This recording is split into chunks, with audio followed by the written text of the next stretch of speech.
24শে বিপ্লব, একটা ভিন্ন স্টাইল। সচিবালয়ে পড়ানোর আগে দেখেছি যে ছাত্র নেতাদের সাথে ছাত্র নেতারা ঘন ঘন সচিবালয়ে যাচ্ছে, বা অনেকের কার্ড নেই, বা বাহিরের লোক তারা সচিবালয়ে আসা যাওয়া করতেছে, যেখানে সাংবাদিকরা কার্ড ছাড়া যেতে পারে না। এটা একটা জিনিস।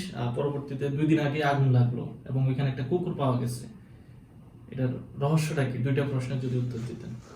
1971 সালে আমাদের এই দেশ বাংলাদেশ স্বাধীন হয়েছিল। এই স্বাধীনের পরে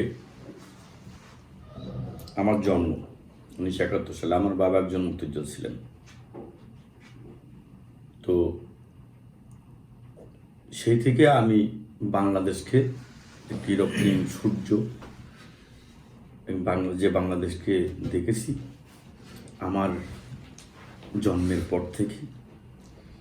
সে বাংলাদেশের একটা বিপরীত বিপ্লব ঘটেছে 2024 5ই আগস্ট। এটা জাতির জন্য এবং এটা লজ্জাজনক ব্যাপার। তারপর থেকে বাংলাদেশে অন্তর্বর্তীকালীন সরকার গঠিত হয়েছে। 1952 সালে 21শে ফেব্রুয়ারি যেমন ছাত্ররা আন্দোলন করে 21শে ফেব্রুয়ারি উপহার দিয়েছেন এই বাংলাদেশকে, তেমনই একটা অভ্যর্থন আমি তেমনটাই বলবো না, এটা একটা মানে ভিন্ন স্টাইলের একটা বিপ্লব। 24শে বিপ্লব একটা ভিন্ন স্টাইল। কিরকম স্টাইলটা মানে টার্গেট যে আমাকে করতে হবে, আমাকে সামনে এগিয়ে যেতে হবে। আমি সাংবাদিকতা করি, আমাকে রিপোর্ট দরকার। তো সেই রিপোর্টে আমি কেউ প্রেস ক্লাবে ডিউটি করে, কেউ সচিবালয়ে ডিউটি করে। সেই হিসাবে আমি এই 36 বছর যখন বাংলাদেশের সংবাদপত্র জগৎ এসেছে, 1986 সালে দৈনিক পত্রিকা, জাতীয় দৈনিক পত্রিকা জন্ম হয়। এই পত্রিকার একজন সম্পাদক ছিলেন, তিনি সাবেক হুইপ মিয়া মুসা হোসেন। তো সেই পত্রিকায় আমি আমার জব শুরু করি ঢাকা বিশ্ববিদ্যালয়ের একজন সংবাদদাতা হিসেবে। আজ পর্যন্ত স্বাধীনের পর থেকে এই পর্যন্ত সচিবালয়ের যে ঘটনা, আগুনের যে ঘটনা, লেলিহান, এটা অত্যন্ত মর্মাহত। এবং এটার জন্যে যারা দায়ী, ভিডিও ফুটেজ দেখে সরকার আছে, বর্তমান সরকারকে আমি ধন্যবাদ জানাবো যে এই ধরনের নাশকতা যারা করেছে তাদের বিচারের আওতায় আইনে শাস্তি দেওয়া। তা না হলে এ ধরনের আরও অনেক ধরনের ঘটনা ঘটতে পারে। তাদেরকে চিহ্নিত করার জন্য বর্তমান সরকারের প্রধান উপদেষ্টা ডক্টর মোহাম্মদ ইউনূস মহোদয়কে আমি অনুরোধ জানাব। সেই সাথে সরকারে যারা আছে ওনারা তো সরকার চালাচ্ছেন, দেশ চালাচ্ছেন। তো সে দেশ চালানোর জন্য তাদের যে প্রজ্ঞা দরকার তারা তা করেই মনে হয় এটা বাংলাদেশকে একটা সুন্দর পরিবেশে নিয়ে আসবেন আমার মনে হয়। আমরা সাংবাদিকরা সচিবালয়ে আমাদের যাতায়াত সেখানে সীমিত হয়েছে। এটা হয়তো প্রশাসনিক কোনো ব্যাপার আছে সেখানে। কুকুরের কথা বলা হয়েছে, কুকুর সচিবালয়ে অনেক কুকুর ক্যান্টিনের সামনে ঘোরাফেরা করতে দেখেছি। হয়তো আগুন লাগার পরে যেহেতু কলাপসেবল গেট থাকে না, হয়তো উপরে উঠতে পারে। যদি বিদেশি কোনো কুকুর হয়ে থাকে সেক্ষেত্রে ভিন্ন বিষয়।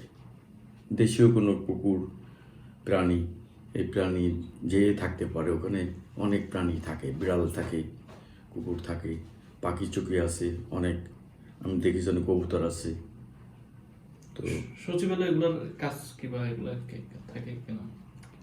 সচিবালয়ে এগুলো একটা কুকুর যদি আমি দেখেছি 7-8টা কুকুরের বাচ্চা পারতে, তখন একটা বনের মতো ছিল এই স্বাস্থ্য মন্ত্রণালয়ের পাশেই। তো সেগুলো ওই যে ক্যান্টিনে যে খাদ্য, যে পচা নোংরা খাদ্যগুলো খায়, ওখানে জন্ম নেয়, কাক আসে, ওইখানে বিড়াল থাকে।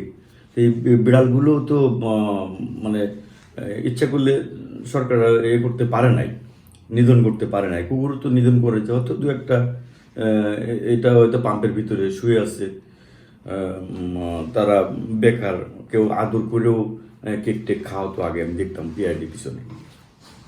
তো যাই হোক, এটা এই যে নাশকতাটা, এই কুকুর বিষয়, এটাও সরকার ভালো তদন্ত করে বের করতে পারবেন, এবং কারা করেছে সেটাও পারবেন, এবং যাতায়াত আছে কাদের সেটাও পারবেন। ক্যামেরায় কিন্তু বন্দি সবাই। সিসিটিভি ফুটেজ তো পাওয়া যাচ্ছে না হাবিব ভাই। সিসিটিভি ফুটেজ পাওয়া যাবে না এখন, সেখানে অবশ্যই কর্মকর্তারা আছে, তারা জানবে যে কীভাবে এই ফুটেজটা নষ্ট হলো। ওখানে তো অনলাইন ব্যাপার, টোটালটা অনলাইন। আপনি অত দেখেন, প্রেস ক্লাব থেকে শুরু করে আপনার সব জায়গায় স্যাটেলাইট আছে, আপনি স্যাটেলাইটে যান। আপনি আমি আপনাদেরকে বলতে চাই যে যে স্যাটেলাইটটা উপর আছে বঙ্গবন্ধু স্যাটেলাইট, আপনার বঙ্গবন্ধু স্যাটেলাইট, বিদেশি স্যাটেলাইট আরও আছে, যে কোম্পানি স্যাটেলাইটগুলো আছেন, ওই স্যাটেলাইটগুলো আপনি দেখেন, তাহলে তো আমার এই সিসিটিভির দেখার প্রয়োজন নেই। আমি এখন মতিঝিল আসি, বা আমি এখন সচিবালয়ে আসি, বা আমি এখন আমার এলাকায় আসি, আমাকে তো দেখা যাচ্ছে, স্যাটেলাইটে দেখা যাচ্ছে না। আমি তারপরে বলবো, ইসলামী মূল্যবোধের দেশ এ বাংলাদেশ, সুন্দর হবে। আমাদের সাংবাদিক নেতারা বলেছেন যে আমরা সত্য কথা লিখতে পারছি না।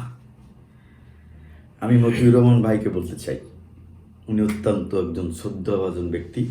উনি টকশোতে বলেছেন যে আমরা লিখতে পারছি না। তাহলে ওনারা যদি লিখতে না পারে, আমরা এই নতুন প্রজন্ম, আমরা কিভাবে এই জাতিকে ভালো কিছু উপহার দিব? তো ওনারা যদি না লিখতে পারে, তা আমরা কিভাবে লিখব? সব কিছুর সর্বশেষ বাংলাদেশে কিন্তু একজন রাষ্ট্রপতি আছেন, প্রধান উপদেষ্টা আছেন। প্রধান উপদেষ্টা সাহেব, উনি কিন্তু বিশ্বের একজন ক্ষমতাধর বুদ্ধিজীবী এবং নোবেল প্রাইজ প্রাপ্ত। ওনাকে আমরা সাধুবাদ এবং সুস্বাগতম। আপনি যেমনটি বলছিলেন 24-এর বাংলাদেশ এবং 24-এর আগের বাংলাদেশ, মানে 5ই আগস্টের পরের বাংলাদেশ এবং আগের বাংলাদেশের মধ্যে পার্থক্যটা কি? আগের বাংলাদেশ হলো যে 1971 সালে যখন স্বাধীন হয়েছেন, তখন ছিলেন জাতির জনক বঙ্গবন্ধু শেখ মুজিবুর রহমান এই দেশের নেতা, এই দেশ পরিচালনা করছেন। তারপরে ওনার হত্যাকাণ্ডের পরে 15 আগস্ট যখন হত্যা হয়ে গেলেন জাতির জনক বঙ্গবন্ধু, সপরিবারে, তখন আসলেন আরেক সরকার, খন্দকার মোশতাক সাহেবের সরকার। তারপরে আসলেন জিয়া রহমানের সরকার। শহীদ প্রেসিডেন্ট জিয়া রহমান, উনি এদেশের স্বাধীনতার ঘোষক ছিলেন। উনি আসার পরে ওনার সেনা বিদ্রোহে ওনাকে চট্টগ্রামে নিহত করা হয়। সেখানে আসামি হয়েছে, সেখানে যারা ওনাকে নিহত করেছেন সেটাও জাতি জানে। তারপরে আপনি আসলেন এসএ সাহেব সরকার, 9 বছর এদেশের উপজেলাতে শুরু করে সমস্ত জায়গায় উন্নয়নের দোরগোড়ায় পৌঁছে দিলেন।